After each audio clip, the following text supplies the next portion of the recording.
Tired of the everyday routine? Ever dream of a life of romantic adventure? Want to get away from it all? We offer you Escape. Escape, designed to free you from the four walls of today for a half hour of high adventure. Escape, brought to you by your Richfield gasoline dealer and the Richfield Oil Corporation of New York. Marketers of Richfield gasolines with xylene, Rich Lube, all-weather motor oil, and other famous petroleum products. Look for the Richfield Eagle on the cream and blue pumps.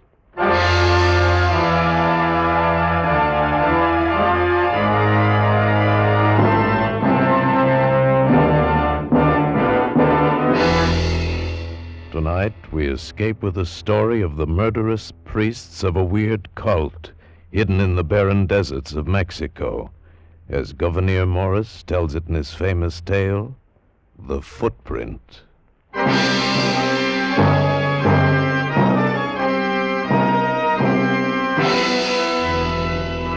Here it is. Now, you see me, buckos. Here's the Gulf of California. Yeah. And up here near the Barra de San Jorge, on the coast of Sonora, we find two bays divided by a high spit of sand with a granite pillar marking the bay to the north. It's a massive thing, that pillar. Easy to find. You can't miss it. Then there's 20 miles inland, due east from the pillar, and we find it. Well, find what? A Chinese pagoda. A Chinese pagoda. You sure it isn't a Japanese wigwam? Ah, now, boys, I know it sounds strange, but it's the truth I'm telling you. How did you get this map, Mr. Morgridge? That from a Chinese, God rest his heathen soul. I did him a sort of a favor once. You did him a sort of a favor, and he tells you where to find a fortune and rubies? How come there's a Chinese pagoda full of rubies in Mexico? If you know the facts, me buckos, it wasn't the Spanish who first set foot in these shores. Huh? It was the Chinese. Come on, you guys. Thanks, Mr. Morgridge. We're sorry to take up your time. Oh, now, wait a minute. It's a nice trip on a good, sound schooner. And if you like sailing, what have you got to lose?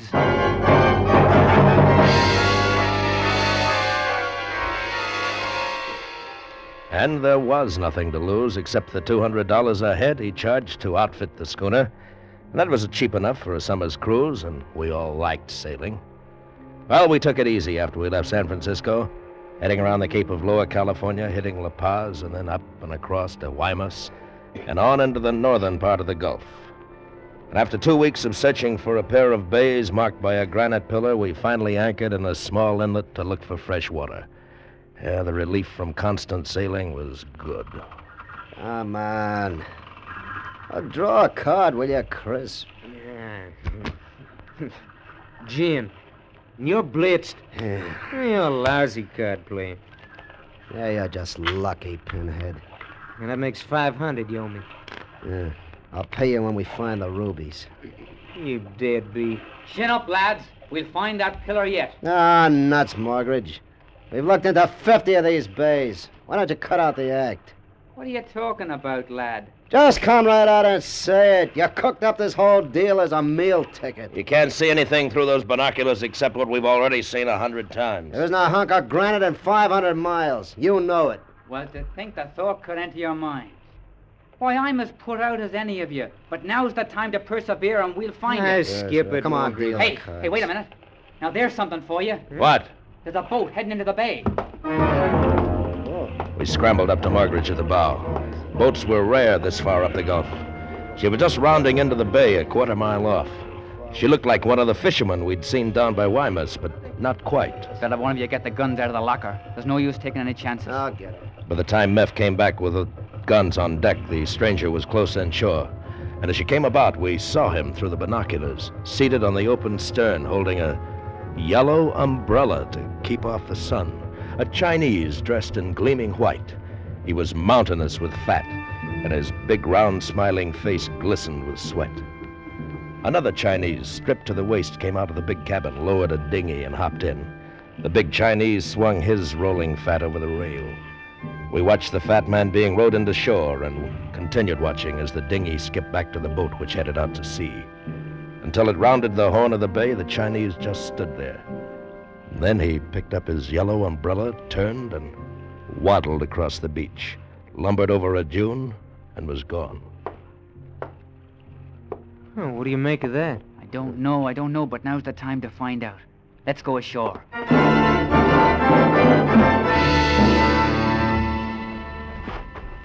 Look at that guy's footprints. He must weigh a ton. You said it, man. Come on, boys, this way. Up the dune. Yeah, I can't run that fast in this stuff.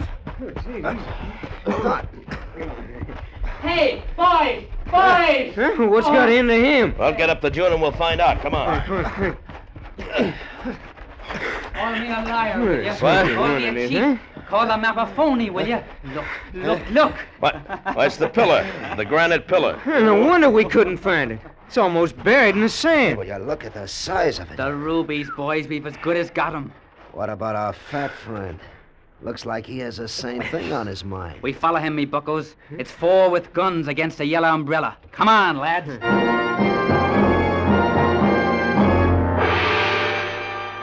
It all seemed real now. It wasn't a corny gag. Somewhere in that desert was a fortune in rubies, and apparently that Chinese was leading us to it. Ahead of us, we could see the yellow umbrella bobbing in the distance, and for all his fat, he set us a murderer's pace.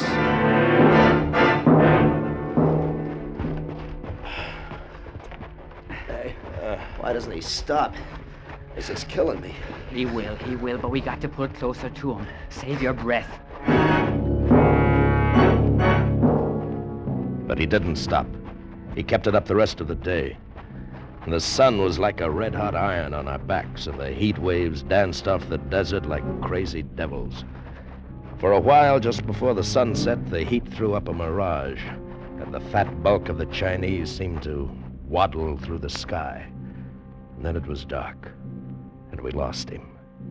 Until... Hey, look. He's coming back. What? Oh, It's the Chinese. I come back to say I go 20 miles without no stop. You like to come all the way, I say nothing. Only tell you all the way nasty sand. You go back. Wish you pleasant halt and return journey. We're not going back. Very well. Only I experienced traveler and put up with no complaints. Pleasant conversation and all good friends at end of journey. You. He means you, Johnny. What? Me? You got nice respectable face. Walk with me. Okay. My name, Sankti. Very fine, rich Chinese merchant. Well, where do you come from? No matter, where I go is important. Chanchan, very fine holy place to end days in. Holy place? Oh, yes. You see, I am dedicated to high gods by parents when very little boy. Oh. They ask high gods I be given very fine, successful life. It is accomplished. Now must pay our promises of parents to high gods. Well, you're very lucky. Luck. On 45th day of 45th year, I kneel before priests of high gods, pray before sacred rubies of Holy Grey Spirit, reflect on insignificance of life, and am soon strangled. What? Strangled? I give you honest word, being strangled at 45 is no joke. But cannot break promises of dead parents. Well, maybe so, but I can't... arrange for you and friends to see ceremony. It is very dignified, interesting occurrence. Excuse me now. Please, I meditate. He folded his hands inside his sleeves, dropped his chin on his chest, and drew ahead. We couldn't keep up with him, and 3 hours later we were still following the black holes the fat Chinese's feet had left behind. It was just an hour before dawn when we finally saw it. Chan Chin, a large stone building with a few smaller ones tucked near it. How there could have been a lake in the middle of this impossible waste was beyond understanding, but there was, a small one, and we ran for it. It was the sweetest sight in the world. We sucked it up with our paws and mouths, lay in it, patted it, kissed it. Oh, it was beautiful. Oh, I don't care if I ever see another French bathing suit again. Oh, you lovely water, you. Where do you suppose they be hid, huh? What? The rubies, me bucko, the rubies. How about that big building, huh? Looks like some sort of a heathen temple. It is temple. What? Temple of high gods. Sancti. Oh, look who's Saint here. Louis again. You better travelers than I expect. You look a bit, then go home. Priests say very unhealthy place for unbelievers. How many priests? 10 priests. Not many, but enough. Why you come to Chenchang? We heard about it through a friend. Now you see, you go before sunrise. I couldn't move another step. Why you come here? Maybe to steal very high God's rubies? You leave very high God's ruby box alone. You with respectable face, take friends away. I can't, Sancti. We've got to rest. You wait till after interesting occurrence of strangulation, then you go. For a man about to meet the high gods, you're pretty calm. Oh, very miserable business, but parents make promise. What can do?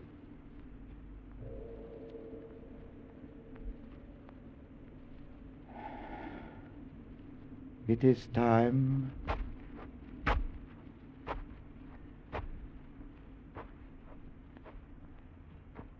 Well, me buckos, as the fat heathen says, it is time. Yeah, this I gotta see.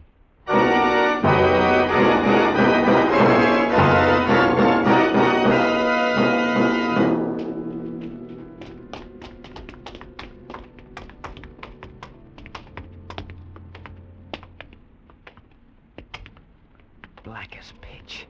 You see anything? No. Hey, wait. You hear it? Easy.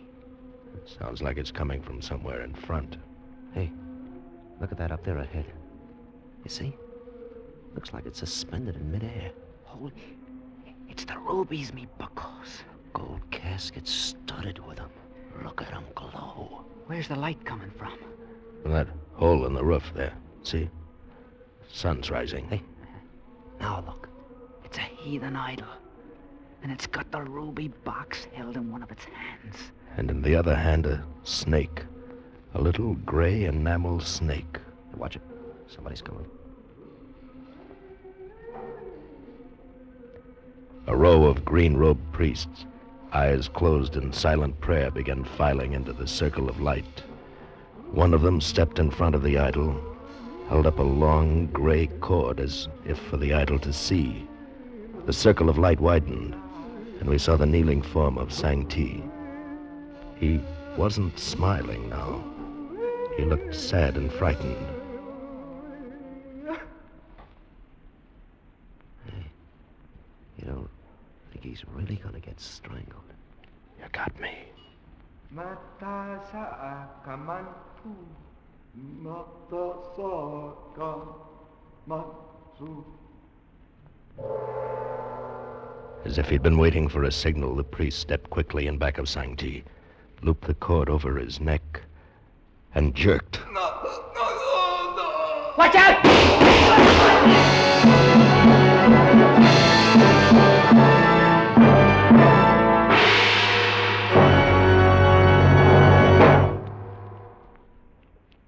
C6, H4, add CH3 taken twice. No, that's not pig Latin, and it's not a secret code either. It's the scientific description of xylene. Xylene is one of the highest antinocke gasoline components ever discovered by science. But here's the big news. Every drop of Richfield gasoline you buy contains xylene. Richfield gasoline contains this super antinocke component to take the knock out of hill climbing, to put a new wallop in your motor, to zip you out ahead in traffic, give you power to spare on the open road.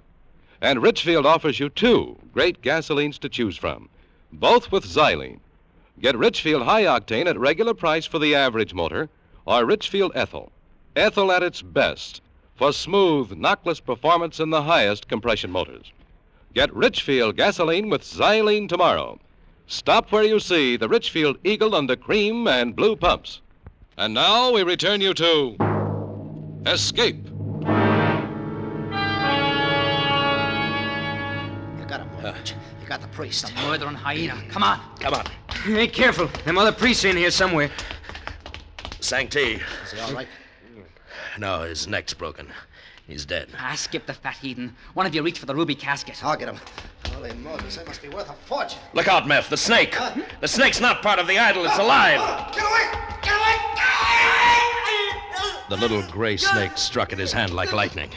As Meph fell, it was already on the floor racing at Mogridge, who had grabbed the ruby casket. He smashed at it with his rifle butt, breaking the tail, and it slithered away under the idol. We looked at Meph. He was horrible, purple, like he'd been dead a week.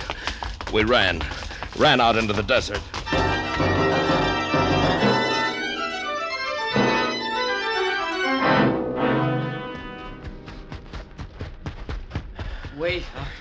Wait up, will you?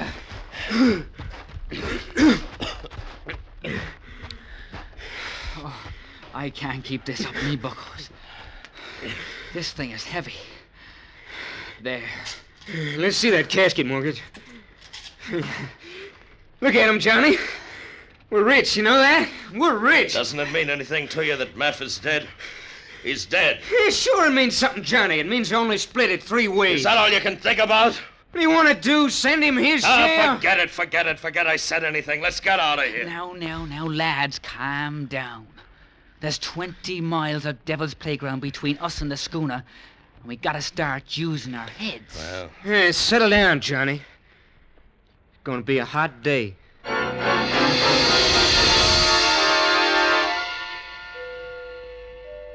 the rubies flamed in the early sun. Crisp leered at them, and Morgridge's face had a look I'd never seen before. All they meant to me was Meph and that sudden, horrible death. I don't remember it getting hot. It just was. It jerks not to get that water out of the lake. You feel like going back? Not me. I got what I came after. Are we going the right way? Yeah. Sun sets in the west. We'll be walking right into it. How far we come? I don't know. I don't know anything except that it's hot. Here, Chris. It's your turn to carry the casket.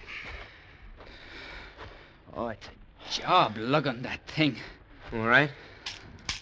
Here, Johnny, No? you take the rifle. I'll take it for you, me bucko. No. No, Johnny'll carry it. Why, of course, me fine boy. Well, give it to me. Let's get going. I wish this thing was split 3 ways already. Wouldn't be so heavy.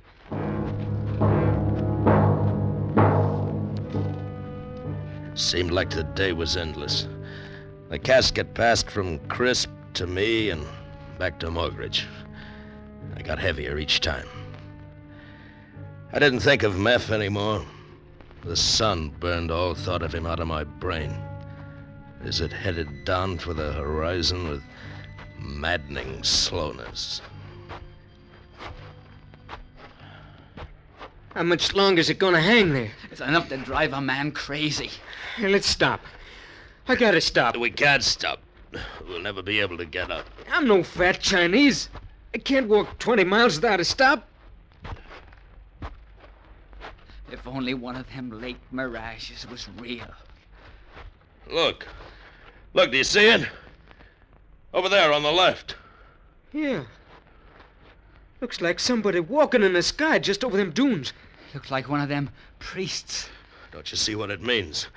We saw the same thing when we were following Sang-Ti.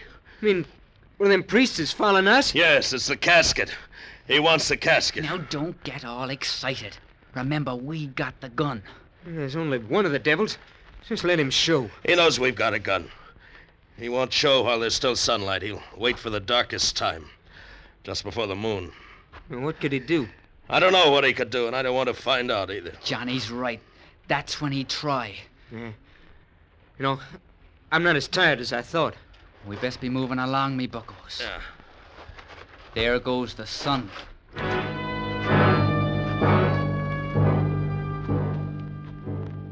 We didn't run. We couldn't. Crisp was carrying the casket, and we had to stay together. All day we'd prayed for the sun to go down, and now that it had, we almost wished it was still there. The blackness was sudden and complete. We kept walking, waiting, ready for anything. But nothing happened. The dark hour passed and the moon rose. We fooled him. It seems that we did, me buckos. If he was there at all. He was there, all right. Those priests let us get away too easy. And look, you guys, let's stop. I'm bushed. There's enough moonlight now to see anything. We'll be making it to the schooner tomorrow, easy. It's my turn with the rubies. I'll stand first watch. Well, I guess it's safe. Moon's pretty bright. Oh, my bones. My muscles. We dropped where we stood.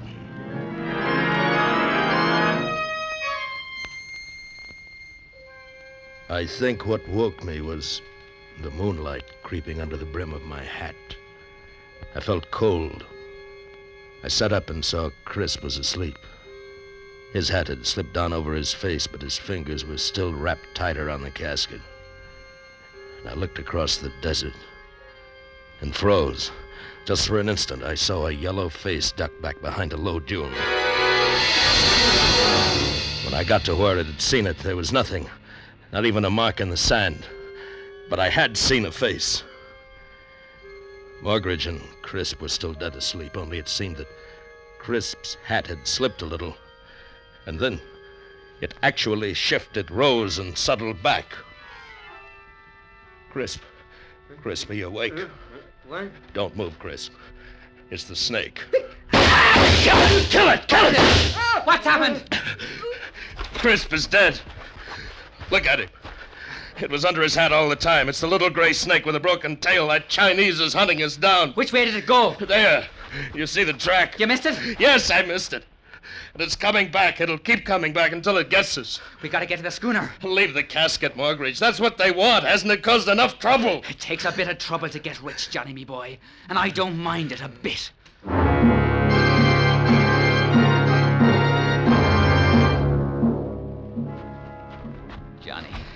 Johnny, me bucko.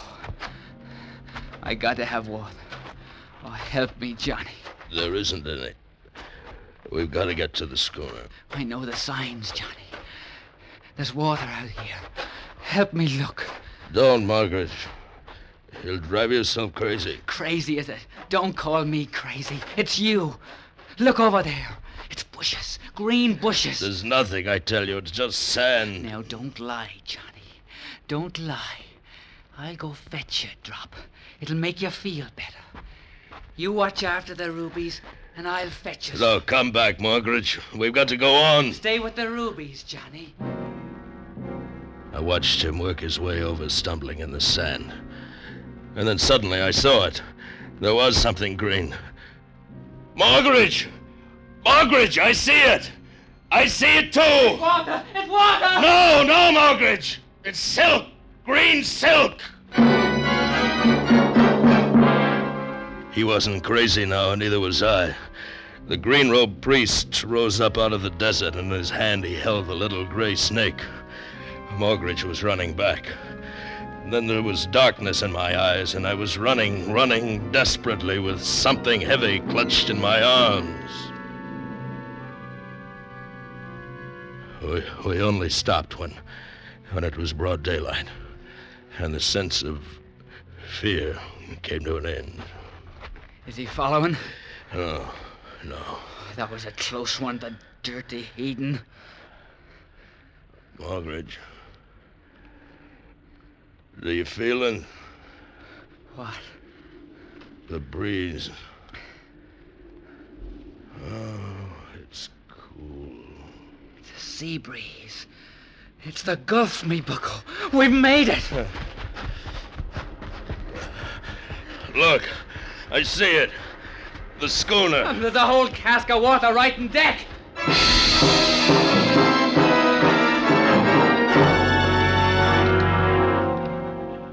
The tide's up. Let's get out of here. The two of us can handle the schooner, can't we? Even one. I done it many times. Johnny. Step away from the rubies, Johnny. What? Johnny, lad, you see the gun. Now step away from the rubies. Morgridge, you're kidding. You don't think I'd cut you in on a fortune in rubies for $200, do you now? Put down the gun. I didn't plan on you getting this far. I needed the three of you to carry the box. But now the box is here aboard the schooner. So step back to the rail, Johnny. Morgridge. Step back, Johnny.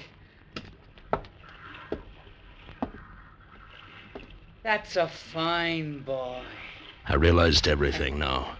Morgridge knew that Sang Ti would come. He knew where the bay was in the fallen pillar. It led us like sheep. And I was going to die too, and that desolate place. I felt the rail of the schooner against my legs. But before you go, maybe you'd like one last look at the rubies, huh? I'll hold them up. Oh, ain't they beauties? Then I saw it. The little gray snake slithering across the deck behind Morgridge.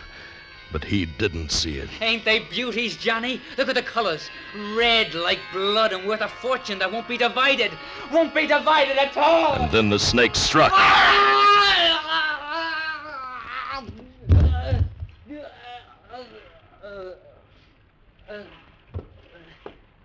I looked at Morgridge. His color began to change. It was horrible. Horrible. Tumanay. Huh? Chikuto sineputaisum. It was the priest standing on the deck beyond Morgridge. And in his hand was the little gray snake. He picked up the ruby box, slipped the snake inside as if it had been a rare string of pearls. And then he bowed and was gone over the schooner's rail. I saw his green robe bobbing into the desert, and the rubies flashing blood red in the sun.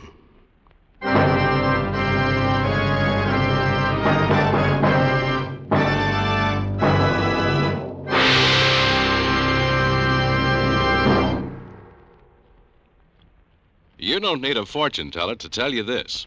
From now on, you'll probably have to wait longer for a new car. So don't neglect the car you've got. See to it that all points have the protection they need to save wear and breakdown in hot summer weather.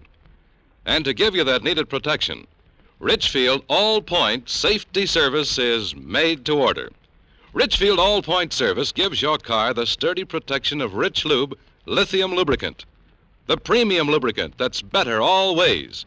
You'll get expert protection for your motor, chassis, transmission, differential, and wheel bearings. Lubrication that stands up under the toughest summer driving. If you have automatic transmission, you'll get top-rated Richfield automatic transmission fluid. And finally, as an extra precaution, you'll get a safety check on your battery, tires, spark plugs, and radiator. So tomorrow, stop where you see the Richfield Eagle on the cream and blue pumps. Get Richfield All-Point Safety Service.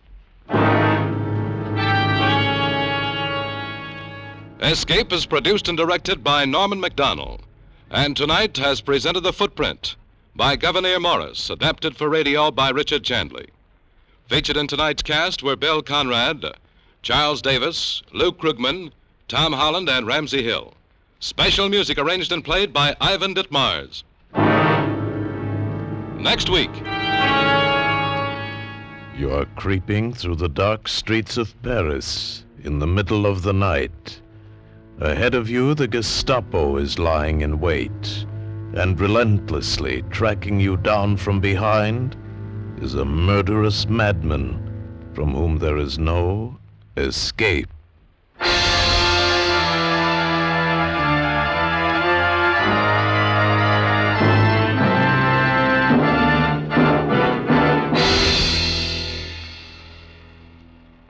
Next week at this time, the Richfield Oil Corporation of New York invites you to escape with the most unusual story of fright and terror in occupied Paris, as Marcel Aimé tells it in his unforgettable story, Crossing Paris. Be listening. Goodbye then until this same time next week, when once again we offer you Escape. Tom Hanlon speaking over CBS, the Columbia Broadcasting System.